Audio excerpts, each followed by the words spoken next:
আমরা যখন গাড়ি থেকে নেমে এখানে আসি, এখানে অনেক গন্ধ, প্লাস এখানে হাঁটা যায় না এই পানির জন্য। আমরা যখন এখানে স্কুল ছুটি হওয়ার পর নামি, জাম থাকলে আমরা এখানে পড়ে যাই, অনেকবার পরে এখানে অ্যাক্সিডেন্টও হয়েছে।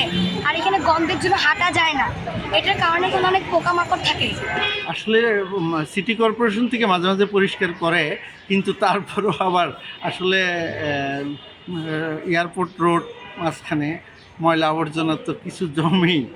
জমা না, প্রচুর জমে পানি, দুই পাশে আপনার গেটের দুই পাশে পানি জমে আছে। আমাদের এলাকাটা কিছুটা নিচু, এখানে জোয়ার আসলে, যখন জোয়ার হয় সাগরে, তখন এখানে পানি উঠে যায় রাস্তা, হ্যাঁ, যার জন্য ওই পানিটা ড্রেনের মধ্যে দিয়ে চলে আসে।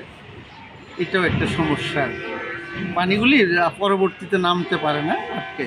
যে এখানে মশা জন্মে দেখলাম, প্রচুর মশা আছে, মশা জন্মে আপনাদের স্কুল তো আসছে, বাচ্চাদের ক্ষতি হচ্ছে। সিটি কর্পোরেশন মাঝে মাঝে ওষুধ ছিটায়, মাঝে মাঝে আসে, আমাদের থেকে স্বাক্ষর নিয়ে যায়, কাজ করে, কিন্তু আসলে আরো বেশি বেশি করা উচিত। এই পরিবেশটা খুবই নোংরা একদম পরিবেশ। এটা সিটি কর্পোরেশনের আকুল আবেদন করতেছি এই জায়গাটাকে দৃষ্টি করার জন্য, ঠিক করার জন্য।